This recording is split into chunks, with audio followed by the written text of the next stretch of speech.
Medan is the capital city of Indonesia province of North Sumatra. It is the largest city in Sumatra and the fifth most populous city proper in Indonesia, with 2016 estimated population at 2.2 million within its city limits. The Medan metropolitan area is home to 4.6 million people, making it the fifth most populous metropolitan area in the country and the largest outside of Java.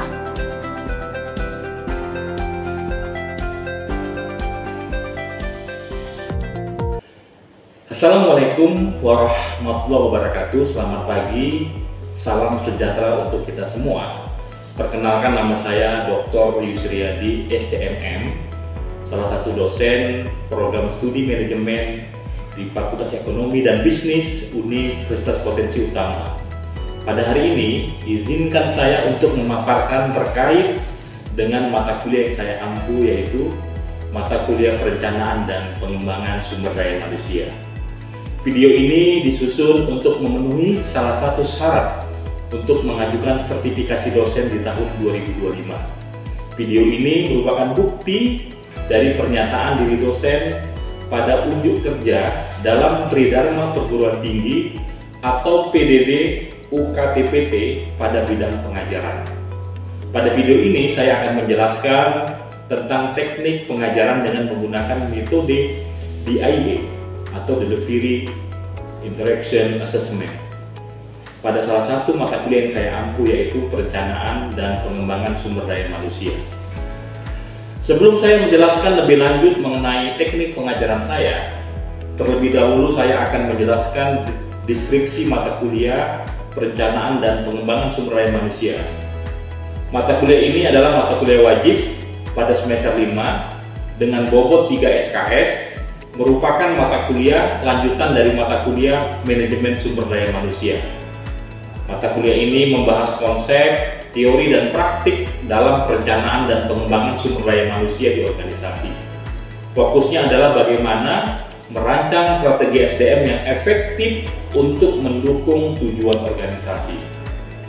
Adapun capaian pembelajaran setelah menyelesaikan mata kuliah ini, mahasiswa diharapkan mampu, yang pertama, memahami dan menerapkan konsep dasar perencanaan dan pengembangan SDM dalam konteks organisasi.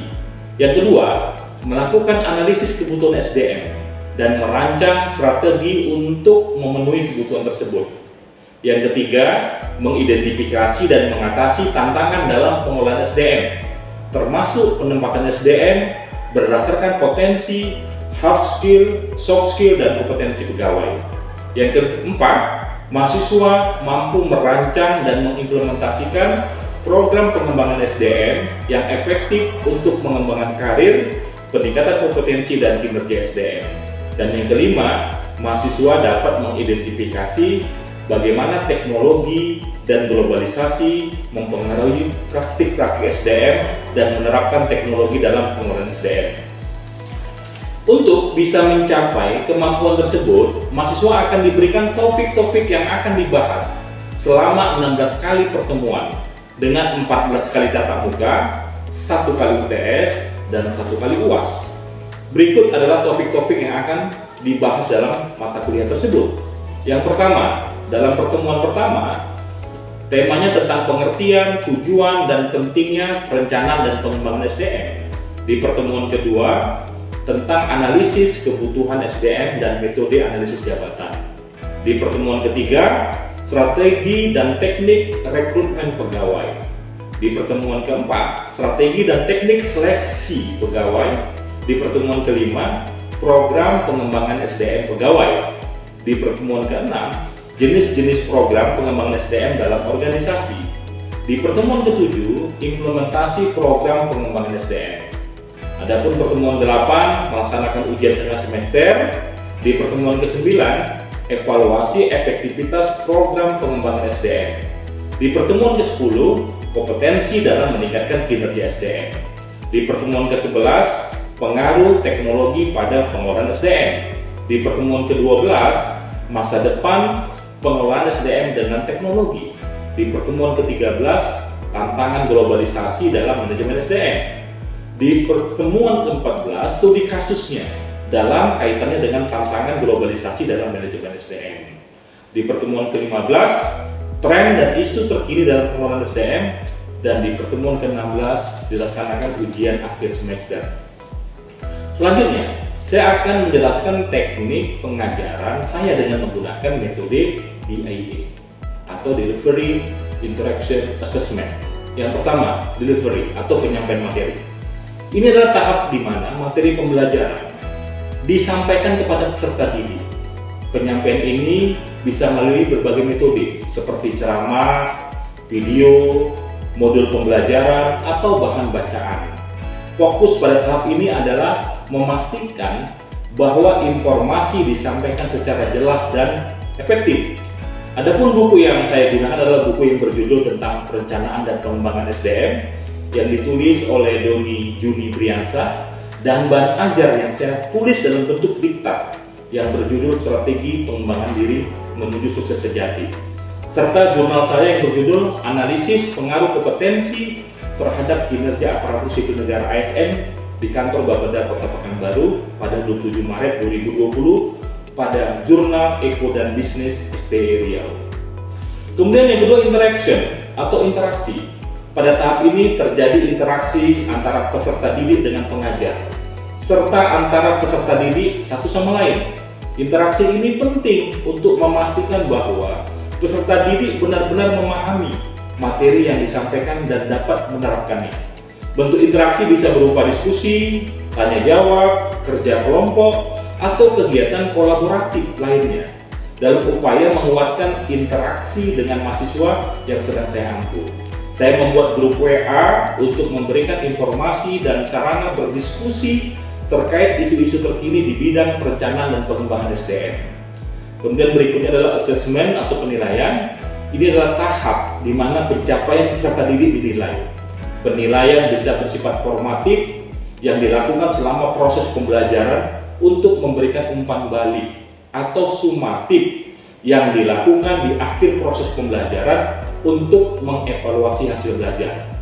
Penilaian ini penting untuk mengukur seberapa jauh peserta didik telah memahami materi dan mengembangkan keterampilan yang diperlukan. Dengan sistem penilaian, kehadiran dan partisipasi 10%, tugas individu dan kelompok 30%, kuis dan evaluasi tengah semester 20%, dan ujian akhir semester 40%. Berikut mari kita saksikan video proses belajar mengajar yang saya laksanakan di kampus Fakultas Ekonomi dan Bisnis Universitas Potensi Utama dengan tema kompetensi dalam meningkatkan kinerja SDM. Baik, Assalamualaikum warahmatullahi wabarakatuh. Waalaikumsalam warahmatullahi wabarakatuh. Salam sehat, salam sejahtera untuk kita semua. Apa kabar hari ini kita semuanya? Alhamdulillah. Baik, sebelum kita mulai perkuliahan kita pada hari ini, saya ingin memastikan bahwa kita dalam keadaan semangat dulu ya. Jadi kalau saya bilang semangat pagi, jawabnya pagi, luar biasa. Bisa? Oke, kita tes ya. Semangat pagi. Pagi, luar biasa. Oke, mantap, tepuk tangan dulu untuk kita semuanya. Baik, jadi hari ini kita akan belajar tentang perencanaan dan pengembangan sumber daya manusia, dan hari ini kita belajar di pertemuan ke-10. Temanya tentang kompetensi dalam upaya meningkatkan kinerja SDM. Jadi sebelum kita mulai belajar, mari kita berdoa dulu berdasarkan agama dan kepercayaan masing-masing. Kita berdoa mulai. Berdoa selesai. Baik, adik-adik semua, tentu kita sudah belajar manajemen sumber daya manusia sebelumnya. Nah, mata kuliah ini adalah mata kuliah lanjutan, di mana kita harus bisa lebih memahami tentang bagaimana merencanakan dan mengembangkan sumber daya manusia. Dan salah satu indikator seseorang itu berkembang ya secara SDM itu ketika semakin meningkat kompetensi kinerjanya ya. Nah, ini yang mau kita bahas pada hari ini, sehingga target pembelajaran kita pada kesempatan hari ini adalah pertama, memahami definisi, kompetensi, dan komponen-komponennya, yakni pengetahuan, keterampilan, dan sikap. Dan yang kedua, memahami hubungan antara kompetensi dalam meningkatkan kinerja SDM. Oke, baik, saya ingin bertanya secara sederhana dulu. Mengapa dokter spesialis itu dibayar mahal? Karena apa ya? Karena skillnya, karena apa lagi? Keahliannya, terus apa lagi? Karena menguasai satu bidang. Menguasai satu bidang, ada lagi? Oke, yang kalian semua katakan itu adalah elemen-elemen dari kompetensi, ya. Karena dia punya pengetahuan, karena dia punya keterampilan, dan karena dia punya attitude yang baik. Ya. Sama seperti ini. Mengapa pilot dibayar mahal ketika menerbangkan pesawat? Karena apa? Jawabannya karena dia memiliki kompetensi. Hanya yang satu bidangnya adalah sebagai pilot menerbangkan pesawat, yang satu bidangnya adalah dokter yang bisa menangani orang-orang ketika sakit, ya.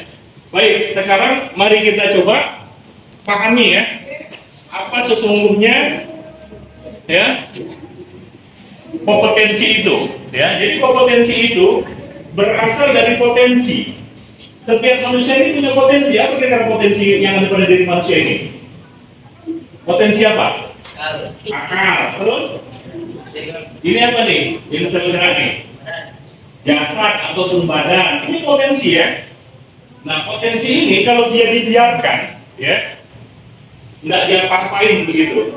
Kalian tidak kuliah, tidak sekolah, ya. Ini akan kira-kira jadi apa? Jadi impotensi. Apa artinya impotensi itu? Nah, tidak memiliki produksi, tidak memiliki suatu kemampuan yang membuat orang kemudian bisa dinilai. Seperti tadi, mengapa orang bisa jadi dokter, bisa jadi pilot, bisa jadi dosen, bisa jadi lawyer, bisa jadi pengusaha, karena potensinya tuh diasah, ya. Ketika potensi itu diasah, dikembangkan, dia menjadi kompetensi begitu. Nah, sekarang kita tinggal memilih kira-kira kompetensi apa yang mau kita asah. Kita sudah dikasih akal oleh Allah Subhanahu wa Ta'ala, kita sudah dikasih jasad yang sehat, mata bisa melihat, telinga kita bisa mendengar, tangan kita bergerak, kaki kita bisa berjalan, jantung kita berdetak. Itu semuanya potensi yang Allah berikan kepada kita untuk kemudian kita kembangkan menjadi kompetensi begitu. Nah, sekarang mari kita lihat definisi kompetensi. Jadi pengertian kompetensi itu adalah, ya, kombinasi dari pengetahuan, keterampilan, sikap, dan perilaku yang diperlukan untuk melaksanakan tugas tertentu dengan efektif dan efisien. Nah, kompetensi ini menyangkut hard skill dan soft skill, dan ini akan mempengaruhi kinerja, ya, seseorang. Jadi sederhananya gini, bisa menulis semuanya? Bisa ya? Tahu bagaimana cara menulis? Itu namanya pengetahuan. Nah, ketika kita bisa mempraktekkan menulis dengan baik, di sini menulisnya bisa cepat? Bisa. Artinya kalau saya diktekan bisa langsung ya. Nah, itu namanya keterampilan, ya. Tetapi ketika misalnya seorang guru atau dosen memintakan, mohon anak-anak atau mahasiswa tulis semua. Ketika kalian merespon dengan baik dan kemudian mencatat catatan apa yang diinginkan oleh seorang dosen, itu namanya sikap. Sikap itu adalah sesuatu yang sifatnya kita merespon, ya, sehingga dia menghasilkan suatu perilaku yang baik begitu. Sama seperti ini sederhananya. Super oplet, dia punya pengetahuan yang baik bagaimana menyetir mobil. Dia juga punya skill yang tinggi dalam menjalankan kendaraannya. Tapi kadang-kadang bagaimana sikapnya ketika mengendarai mobil? Kadang arogan, suka berhenti di kesukaan ini. Berarti orang yang seperti itu tidak bisa dikatakan punya kompetensi, karena dia tidak cukup sekedar pengetahuan, tidak cukup sekedar keterampilan, tetapi dia juga membutuhkan yang namanya attitude ataupun sikap. Nah, itu dia. Jadi ini dia unsur-unsurnya nih. Yang pertama ada knowledge, ya, pengetahuan, ya. Jadi sebelum kita punya keahlian, kita harus belajar dulu begitu. Kita harus baca buku-buku. Misalnya bagaimana cara berpidato yang baik, bagaimana memiliki public speaking yang baik. Kita sampai dia menjadi kompetensi itu kita pelajari dulu tekniknya. Dia berupa pengetahuan. Kemudian ya, dia menjadi keterampilan ketika kita sering mengulangnya. Berulang-ulang kita lakukan sampai dia menjadi keterampilan teknis yang dimiliki seseorang. Dan biasanya ketika seseorang itu sampai pada level 4000 jam ya, melakukan sebuah aktivitas yang berulang-ulang, maka dia akan memiliki yang namanya skill tadi. Jadi keterampilan itu tidak datang secara instan ya, tetapi dia harus dilakukan secara berulang-ulang. Nah, ditambah dengan sikap yang baik. Jadi kalau misalnya kita sebagai seorang karyawan di sebuah perusahaan di bidang administrasi, kita sudah punya pengetahuan yang cukup, kemudian kita setiap hari di depan laptop atau komputer membuat laporan, tetapi dibutuhkan, kira-kira kalau kita buat laporan keuangan dibutuhkan apa? Kejujuran, terus ketelitian, terus kesabaran, ketekunan, betul kan? Supaya jangan salah menginput ya. Itu namanya attitude begitu. Nah, gabungan ketiga itulah yang kita sebut dengan apa namanya? Kompetensi ya. Sampai sini bisa dipahami kira-kira? Bisa ya? Ada pertanyaan? Kira-kira? Oke, saya akan lebih perjelas ya. Nah, jadi knowledge itu pengetahuan yang mendukung untuk dapat melakukan suatu pekerjaan. Dia bersifat ilmu. Skill dia keterampilan teknis dalam melakukan sebuah pekerjaan. Bersifat tindakan ya.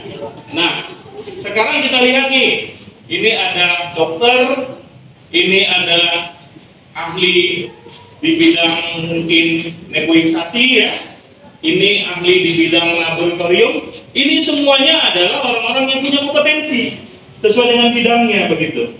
Nah, proses mereka bisa seperti ini karena ada proses belajar yang mereka lakukan sebelumnya, dari mulai mungkin di tingkat SD, SMP, SMA sampai di perkuliahan, sampai mengambil gelar S2, S3, itu semuanya dalam rangka untuk mendapatkan pengetahuan yang kemudian mereka mempraktikkan secara berulang-ulang sehingga menjadi keahlian. Nah, jadi secara sederhana gini, karena kita semuanya mungkin hobi nonton bola, betul nggak kira-kira? Ya, sederhananya begini ya. Coba, pengetahuan itu dalam bermain bola itu berlari kencang. Ya, itu skill dan pengetahuan. Kita tahu teknik berlari kencang, bagaimana mempraktekannya itu menjadi skill, gitu ya. Kemudian menendang bola, nah, bagaimana tendangannya tepat. Kemudian merebut bola, menahan bola, bisa dengan dada, dengan kepala, atau dengan kaki dan seterusnya. Kemudian menyundul bola, heading dan seterusnya. Ini semuanya pengetahuan yang kemudian menjadi skill ketika berulang-ulang dilakukan oleh seorang pemain bola. Nah, kemudian tetapi untuk bisa menjadi seorang atlet bola yang hebat, dia harus memiliki sikap. Apa sikapnya? Harus percaya diri, ya. Terus bisa kerjasama, nggak bisa membuat sendirian ya. Harus kerjasama, ya, antara pemain bawah dengan pemain tengah dan pemain atas. Nggak mungkin Ronaldo itu hebat kalau dia tidak ada yang ngoper bola, betul nggak kira-kira? Itu namanya attitude, ya. Kemudian inisiatif, ya, jangan sampai nunggu bola, tapi harus dikejar bola itu supaya dia juga mendapatkan satu kesempatan untuk bisa merebut bola lawan. Gigi dan semangat, itu semuanya attitude, sikap. Oke, bisa dipahami ya? Nah, itulah yang namanya kompetensi. Baik, sampai sini ada pertanyaan nggak kira-kira? Ada yang bertanya? Cukup jelas? Jelas ya? Oke, terima kasih. Baik, jadi kalau misalnya ditanya, apa sih sebenarnya atribut-atribut yang dibutuhkan, ya, yang menjadi soft skill atau sikap seseorang untuk dia bisa meningkatkan kinerja? Saya minta supaya kita bisa baca bergantian, ya, secara bergiliran dari sebelah kiri. Buat ya. Yang pertama apa ini? Inisiatif.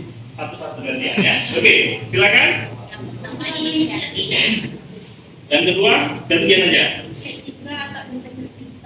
Yang ketiga, berpikir kritis, Yang keempat, kemauan belajar, yang kelima, yang keenam, yang ketujuh, yang kedelapan, yang kesembilan, yang kesepuluh, oke, yang 11, kemampuan analisis, oke, yang 12, yang ke-13, yang ke-14, menyelesaikan persoalan, yang ke-15, dapat ringkas, yang ke-16, kolaborasi, yang ke-17, Fleksibel. yang ke-18, Berjalan tim. 19, mandiri, 20, berdemokrasi, 21, tangguh, 22, 22 berargumen logis ya. 23 manajemen waktu. Nah, silakan masuk ya. Jadi ini merupakan modal yang paling penting disebutkan dalam hasil survei ini, bukan main-main ya. Ini sumbernya Center for Interventive Education Development Halifax, Nova Scotia 2004. Jadi kalau kalian mau sukses harus punya 23 atribut ini. Inilah bentuk pengembangan diri kita. Yang kalian bisa dapatkan dari mana? Ketika kalian bekerja sebagai apapun. Jadi ketika kita bekerja sebagai apapun, yakinlah bahwa kalian akan mendapatkan hal-hal yang bersifat soft skill tadi. Misalnya apa? Inisiatif, kita harus punya integritas, betul nggak? Walaupun hanya sebagai cleaning service atau OB, itu dia harus punya integritas, begitu. Harus punya inisiatif, harus bisa punya kerjasama, betul nggak kira-kira? Harus bisa termotivasi, begitu. Kemudian harus juga mampu ya dapat ya kerja dalam tim dan seterusnya. Itu namanya attitude. Oke ya, bisa dipahami ya? Oke, baik. Nah, sekarang apa hubungan antara kompetensi dengan kinerja? Jadi kompetensi merujuk pada kombinasi pengetahuan, keterampilan dan perilaku yang dimiliki ya individu, dan ini memampukan mereka untuk bisa bekerja secara efektif. Jadi sementara itu kinerja merujuk pada tingkat pencapaian hasil yang diharapkan dari individu atau tim dalam organisasi. Jadi artinya begini, ketika orang memiliki kompetensi, secara otomatis kinerjanya akan meningkat. Ya, coba kita lihat bagaimana hubungannya. Jadi yang pertama, karena orang yang punya kompetensi itu pasti dia punya pengetahuan dan keahlian, sehingga kompetensi ini menyebabkan seseorang bekerja dengan mudah. Karena apa dia? Karena dia sudah punya ilmu dan sudah punya keahlian. Secara otomatis ketika orang itu bekerja, pengetahuannya cukup, keterampilannya cukup, bisa dipastikan orang tersebut pasti akan mudah dan bisa meningkatkan kinerjanya. Kemudian yang kedua, orang yang kompeten itu akan lebih mudah beradaptasi. Dia akan lebih bisa berinovasi. Karena apa? Dia terus mengembangkan dirinya. Sehingga hal-hal yang mungkin tidak terduga, hal-hal yang mungkin harus bisa berubah, orang-orang yang punya kompetensi ini kemudian bisa menyesuaikan keadaan. Sehingga secara otomatis dia bisa meningkatkan kinerja. Contoh, dulu kita nggak ngerti apa itu Google Meet, apa itu Zoom Meet, apa itu digitalisasi. Tetapi setelah COVID, orang-orang yang harus bekerja, tetap bekerja, kemudian dia harus menyesuaikan keadaan yang ada.